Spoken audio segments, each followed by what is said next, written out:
Alright, so on day 1, this is within 24 hours of me getting the mouse. This is the HyperX Pulse Fire Haste. It can jitter, butterfly, drag, whatever you want. It weighs 59 grams, which was an extreme jump for me because I used the Bloody A70/Bloody A bedless for my main mouse, which is, I think, 150-ish grams. So if you guys did not know, that's pretty heavy for a mouse, and this is 59 grams. So it was a very big difference, and my movement just felt weird all day. At the end of the day, I did start to get a lot more comfortable with it. My average CPS for that day was between 10 and 14 CPS butterfly. On this day, I butterfly and drag clicked. I got very comfortable drag clicking on this mouse. I got pretty good CPS. I got very comfortable with the movement by this day because I probably played about 4 or 5 hours with this mouse. It began to feel very smooth gameplay. It was just all around very good. I could feel the difference, and I began to feel like, oh yeah, this lightweight mouse is going to be very good for PvP. My average CPSs for that day were about 12 to 14 butterfly and about 15 CPS short drag. You cannot long drag very well with this mouse.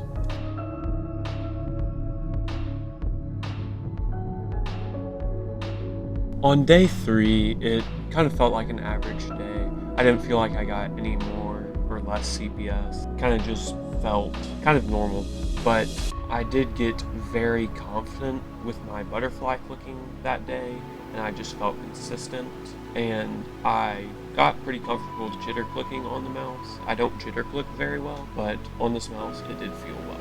And my drag clicking, I felt like it got very consistent and very good CPS that day. I felt as if every single day the movement got a little better, so I changed my FOV down a little bit, and I changed my sensitivity down just a little bit because I felt like 20 sensitivity, 1000 DPI was just a little too high for some reason, even though I used to play at 55 sensitivity, 800 DPI, which is very interesting.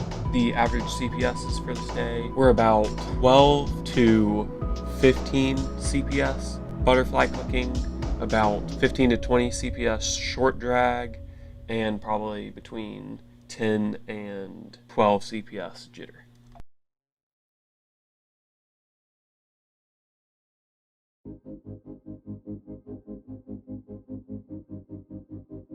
So on day 4, something could just change with the mouse. I felt it, and it was absolutely wonderful. The switches had finally broken in enough for me to consistently get above 15 CPS butterfly click. The switches, if you did not know, they're TLC gold switches, I believe, and they have 60 million clicks in their lifetime. So those are very good switches. They're super good too, like they sound really nice. When this happened, I still use pretty much all clicking methods because I like to do that. I like to practice that. But I did break the 20 CPS barrier with this mouse on that day. My average CPS for that day were between 10 to 12 CPS jitter, about 15 to 23 CPS short drag, and between 15 and 18 CPS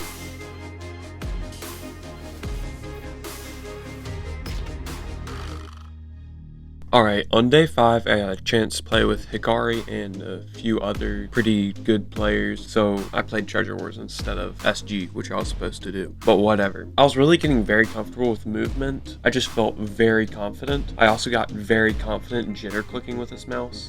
I definitely couldn't do that with a heavier mouse. I feel like moving it around and everything was a little too much with a heavier mouse. My average CPSs for this day was between 16 CPS to 20 CPS butterfly, 11 and 13 CPS jitter click, and between 15 and 30 drag click. Alright guys, from this point on, I'm going to talk about why this mouse is probably now going to be my main mouse instead of my A70/A bedless. Since it is a lightweight mouse, I can easily pick it up while I'm palm gripping. I can just, because my hand's large enough, I can pick it up and move it around. So I can go lower sensitivity a lot more comfortably. With lower sensitivity, my aim is a lot smoother, and I just feel more capable of doing stuff with lower sensitivity. For every clicking method except drag clicking, this mouse is just as good for me.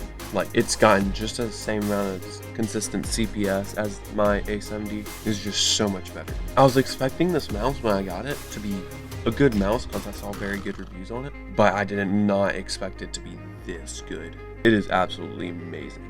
Then another thing that I love it has very low action switches.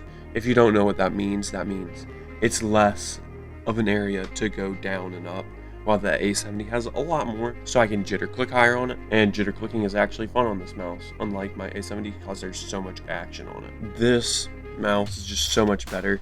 It's lightweight. Like, I was like, oh, it's all about muscle memory before I had this lightweight mouse. It is not all about muscle memory, guys. I wouldn't say it makes your aim better. I'd say it makes your aim smoother, and I'd say it makes your gameplay smoother and your experience just kind of generally better. So anyway, guys, if you made it to the end of the video, you are an absolute legend. Anyways, thank you guys for watching, and I'll see y'all next time.